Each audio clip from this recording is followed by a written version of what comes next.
Hey there, I want to talk to you about one of the most important and most fundamental functional health problems facing us right now that has the potential to wreck your health over time. Stomach issues like heartburn, acid reflux disease, and hiatal hernia affect roughly 30% of us at any given time, but if you figure in the entire life of an individual, it gets pretty darn close to 100%. So if you've never had to deal with this or other digestive issues, you probably will at some point. These problems can exist with little or no symptoms and still create a significant deficit in your nutrient reserves. If symptoms are severe, they can rule how you eat, sleep, or take care of business in the bathroom. You may have seen my video on the 6 causes of disease, and we're going to apply that information to this specific condition. Most of us assume that it's simply an overproduction of acid or excess acid because that's what we've been taught and it feels like too much acid. But did you know that even a strained diaphragm muscle, the main breathing muscle, can cause heartburn?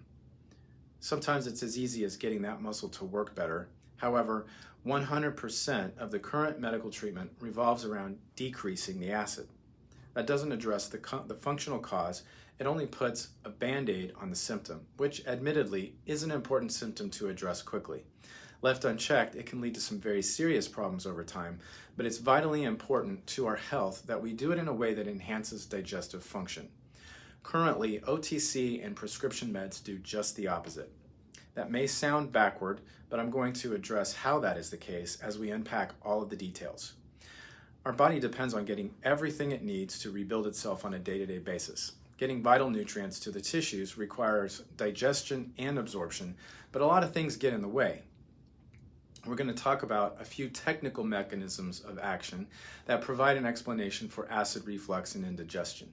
They may seem complicated at first, but if you've got this problem or if you're determined to stay healthy into your 80s, 90s, and beyond, this information is for you regardless of your age, and I promise I'll make it as easy as possible. So let's get into it. I'm Dr. Tim Chrisman. I'm a chiropractor and functional nutritionist with 20 years in private practice in Dallas, Texas. My mission is to share evidence-based and practical approaches to natural health that empower people to have more control over their well-being, lead richer lives, promote longevity, and ultimately die of old age, having had more time as healthy individuals to develop physically and spiritually to their maximum. I drop content at least once a week, so I hope you'll follow the link to opt into my newsletter, subscribe to the channel, click the bell to receive notifications when new content hits, and go with me on the whole health journey. This information is for educational purposes, not meant to be medical advice or a replacement for consultation with your physician. The information is broadly applicable, but there may be important nuances and caveats specific to your case which are not covered here. Please always be safe and give careful consideration to the information you get on the internet. What I'm about to say goes against all of the conventional wisdom and treatment model, but acid reflux is not a problem of excessive acid production.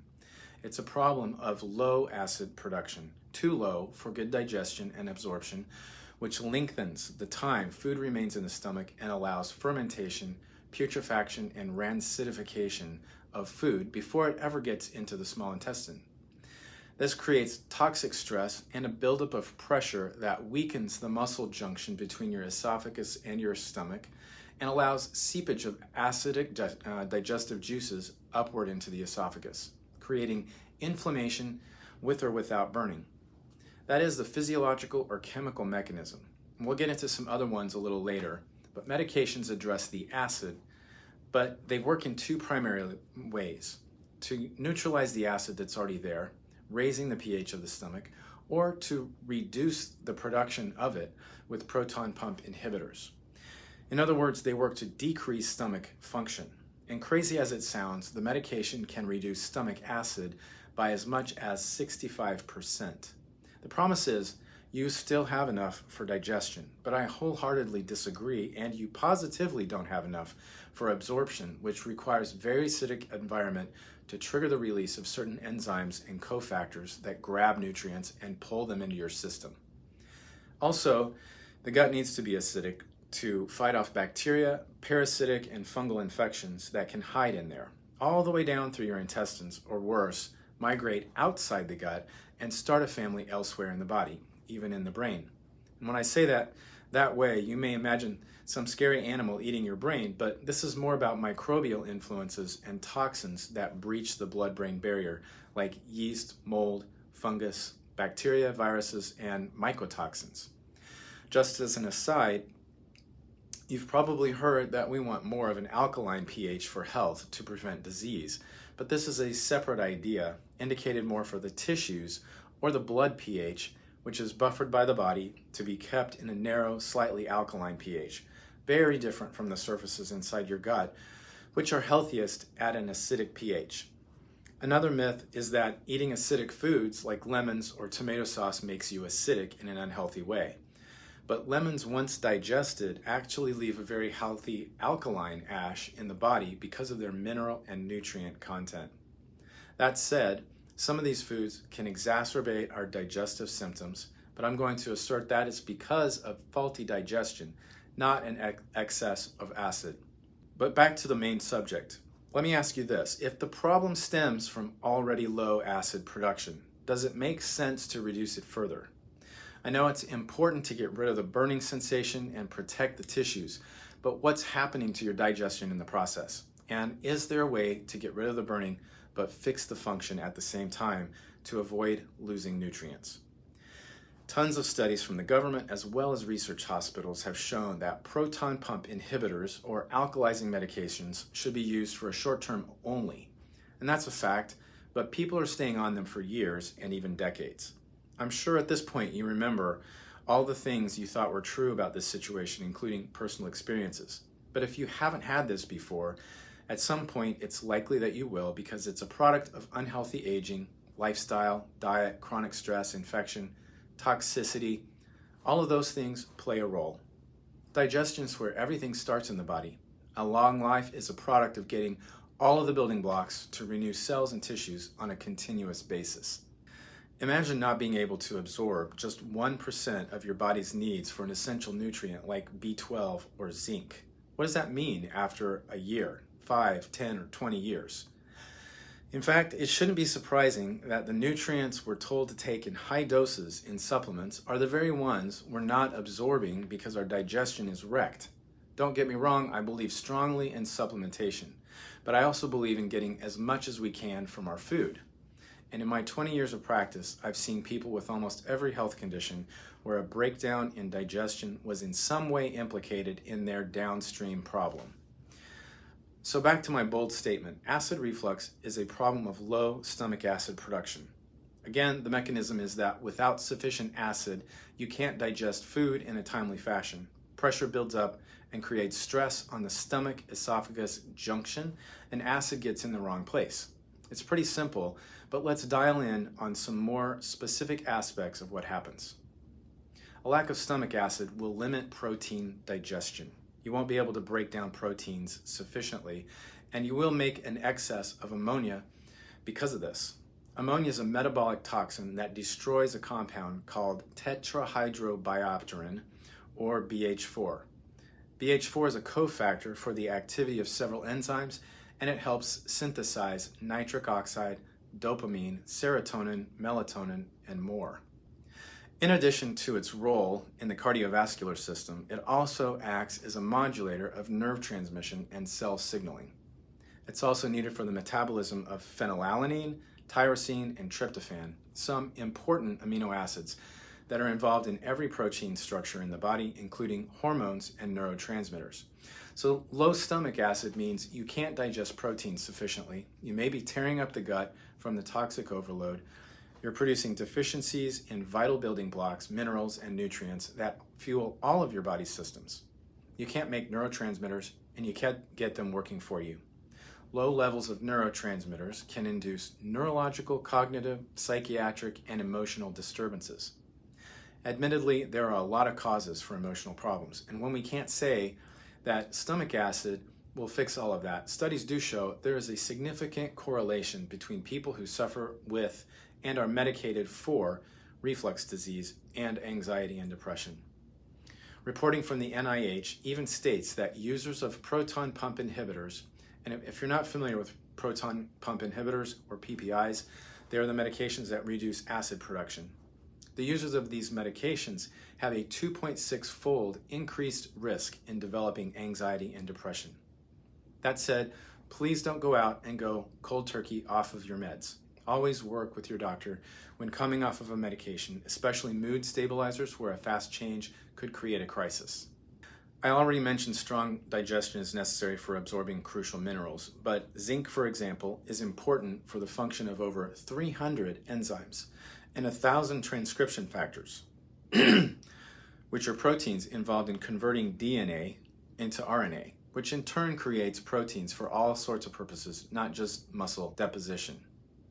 Okay, so by now the explosions should be happening in your brain. This is really big. Without robust protein metabolism, we literally waste away. We may and probably will still gain weight if we're eating all the wrong things, but this erodes our health in myriad ways. There's a lot of biochemical bandwidth just for one mineral, but we haven't even begun to talk about other micronutrients like iron, calcium, magnesium, B12, or vitamin C. Hopefully you recognize those as some of the most common supplements that we take. I believe that supplements these days are essential because of depleted soils and the overload of toxic chemicals, but we definitely want the body to extract as much as possible from whole food before chucking down a ton of pills unnecessarily. The simplest remedy for this immediate problem is to increase stomach acid. It might sound weird and might even be a little bit scary if you're experiencing heartburn or indigestion. It seems like that would make it worse. But adding supplemental acid in the form of betaine hydrochloride, which is the way we typically find it in supplements, can speed up digestion and fix the bad cycle we've been describing here, eliminating the symptoms and the functional problem causing them at the same time. I've literally given patients hydrochloric acid and enzyme supplements that allow them to eat meat where they had been choosing a vegetarian lifestyle or at least significantly modifying their diet because of their digestive problem. And taste, or your individual preferences for food, is at least partially a product of digestive strength. If your body innately knows you can't digest meat or certain other foods, you might develop a distaste for those things. Conversely, you might just be more addicted to them, but that's a subject for a different time. Switching from acid-blocking medication directly to supplemental betaine hydrochloride can be a delicate transition for some people that have more severe symptoms. It can be a delicate, tricky change for people with extreme symptoms, but a knowledgeable practitioner can help troubleshoot any difficulties and find the right solutions for you. Okay, so now we've got one possible solution here, but we need to mention that some people have a more complicated problem and need more than just a little acid to get the whole system working better. Plus, the goal isn't really to take acid forever like a medication, but to fix the cause for why you're not producing enough acid in the first place. A quick overview of other natural things we find in digestive supplements would include pepsin, pancreatic enzymes, and bile salts. Sounds yummy, right? But these things all help with the lack of something from underperforming organs. Pepsin, for example, is a stomach enzyme that's triggered by hydrochloric acid and a pH of 1.5 to 2. Very acidic, when a pH of 7 is neutral like water and 14 is the most alkaline like sodium hydroxide, which is so caustic it's used in the paper industry to dissolve wood. Well, my friend, the NIH also says that proton pump inhibitors can cause profound hypochlorhydria.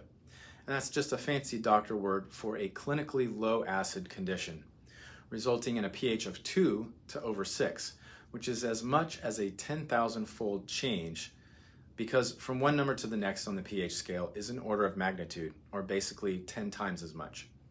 And at that pH, we don't have enough acid or pepsin to do the job. I mentioned pancreatic enzymes and bile salts. The pancreas can be one of the most stressed organs for several reasons, not the least of which are sugar and alcohol consumption. In the process of fixing things and really rebuilding the system, sometimes it's necessary to take supplemental enzymes to further break down proteins, fats, and carbohydrates, even after the healthy stomach gets the ball rolling. Bile salts, on the other hand, are produced in the liver and stored in the gallbladder. We'll talk more about some of these issues in finer detail in future videos, but simply put, the liver makes bile salts and concentrates them in the gallbladder, and they're necessary to break down fats, help with digestion, absorb vitamins, and eliminate toxins. A surgery to remove the gallbladder, called a cholecystectomy, can result in a deficiency of bile salts and a need to take them indefinitely to maintain proper fat metabolism. You may have had your gallbladder removed for a very good reason, and maybe you don't have a lot of symptoms related to that. The body has an amazing ability to adapt to this problem, but generally it's not an adaptation you want to encourage. If you've lost your gallbladder, you may not know that your fat metabolism is impaired and you need to supplement bile salts. My favorite formula that covers several of these things at once, from the acid to the pancreatic enzymes, is called Zypan from Standard Process. They're a whole food supplement company that's been in business since the late 20s. They have their own organic regenerative farm that produces almost all the plant and animal products they put in their supplements, and they have a vast array of clinically applicable whole food formulas.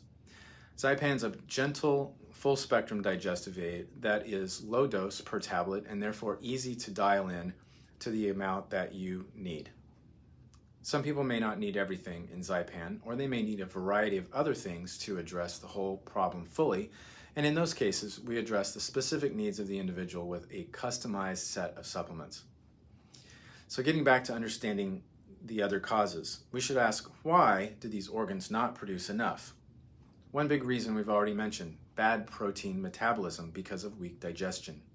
We need an adequate quantity and quality supply of protein, but then we have to break it down all the way into its respective amino acids and absorb it to make proteins to protect our organs and tissues from atrophy or loss of function. So you can see this low acid and slow digestion problem creates a downward cycle that we have to break. In the best case scenario, we support the digestive cycle with the missing pieces until we can fix the other causes and get our body making those for itself. As I mentioned in the 6 causes video, which you can watch to get a better explanation of each one, infection, infestation by parasites, toxicity, trauma or stress, nutrient deficiencies, and nerve interference are all causes of digestive dysfunction. Most of those things speak for themselves, but you may have doubts that stress does anything except increase acid, and you may be wondering what in the world nerve interference has to do with your digestion.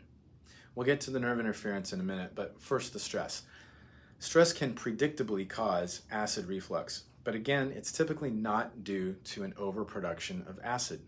If you search this on the internet, and I know that many of you will, the majority of the information states exactly the opposite. But that doesn't make actual neurological and scientific sense.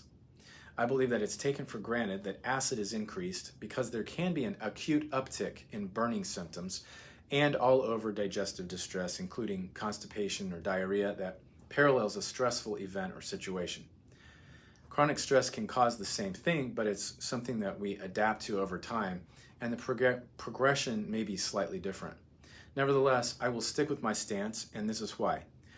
Stress causes an autonomic nervous system imbalance. This is the part you don't have conscious control over, like heart rate, salivary reflexes, blood pressure, etc. There are 2 parts, sympathetic and parasympathetic. The sympathetic system is the fight or flight portion that kicks in to help you defend yourself, run away, or hide through an acute stimulation of the adrenal glands, which causes an immediate increase in epinephrine, or adrenaline if you prefer that term. The parasympathetic side promotes rest and digest functions. Although this is an oversimplification of their tasks, these 2 sides of your autonomic nervous system can get out of balance with one another, suppressing the other. Although this is an oversimplification of their tasks, these 2 sides of your autonomic nervous system can get out of balance with one suppressing the other. In the case of stress, the sympathetic system suppresses the parasympathetic. In plain terms, the fight or flight takes over and functions like digestion, urination, bowel movements, sleep, and even sexual arousal can be downregulated. The parasympathetic nervous system, and specifically the vagus nerve, is the most important regulator of stomach acid. Too much stress means low acid, which then equates to the reflux problem with acid getting displaced like we spoke about earlier. Nobody can avoid stress, but many of us, and maybe most, have chronic stress that keeps us in a state of fight or flight. And modern life is a perfect storm for chronic stress. Our goal in the functional nutritional practice is to help the body adapt better to the stress because we don't always have 100% control over our stressors and everything external to us. Over time, stress can cause low-grade gastritis, lowered immune defenses, and even thinning of what they call non-renewal of the gastric mucosa. The mucosa is basically a one-cell thick layer that lines the stomach and intestines. And you've probably heard of leaky gut syndrome, which is a condition of hyperpermeability of the lining that allows introduction of bad microorganisms, toxins, and undigested food particles into the bloodstream through the damaged junctions. Those junctions between the cells are supposed to be tight. They tend to have gaps in this condition. The immune system responds to this with inflammatory processes that can promote food sensitivity and allergic reactions. Stress isn't limited to mental and emotional phenomena, however. It can stem from any of the causes we're discussing. This talk about the autonomic nervous system provides a good segue for talking about other aspects of the nervous system to show how vertebral misalignments create disc or joint inflammation in the spine that interferes with the quality of nerve function going to the organs. Many times I've found a pelvic misalignment that has caused this very thing. Once the pelvic position and movement is restored, nerve interference dissipates and things start working properly again. Keeping your spine healthy by getting regular adjustments can only be a good thing for this and other problems with the functional neurological connection. We briefly mentioned the diaphragm strain early in this discussion. And the diaphragm is a dome-shaped muscle that attaches all the way around the bottom of your ribs. It's used as a primary breathing muscle. When you breathe, it contracts and pushes down, creating a negative pressure in the chest cavity that causes the lungs to fill up passively with air. There's a lot going on in and around the diaphragm. Other than the vertebral column, there are three larger structures that go through it. The inferior vena cava that returns venous blood back to the heart, the aorta that feeds oxygenated blood from the heart to the body, and then the esophagus. The esophagus, of course, is connected to the stomach, and they lie on opposite sides of the diaphragm muscle. If an injury or strain happens to the diaphragm, it can affect the relationship between those two organs, possibly causing a hiatal hernia or acid displacement. Also, the cervical injuries or subluxations in the neck spine can interfere with the diaphragm muscle function through the phrenic nerve, which comes out of the third, fourth, and fifth levels of the neck and runs all the way down to the diaphragm. In anatomy class, we used to use the phrase C3, 4, and 5 keep the diaphragm alive. And there is sometimes an unfortunate confluence of events that allows part of the stomach to herniate above the diaphragm muscle. It's akin to strangulating the stomach with muscle wrapped all the way around it, and this can allow that acid to be pushed upwards into sensitive esophageal tissues. Sometimes surgery is performed in cases of hiatal hernia to pull the stomach back down and then narrow the aperture of the diaphragm to keep it from happening again. But there is a much less invasive and less costly manual procedure that can do the trick. Typically, it's done by a chiropractic kinesiologist or a physical therapist familiar with the procedure.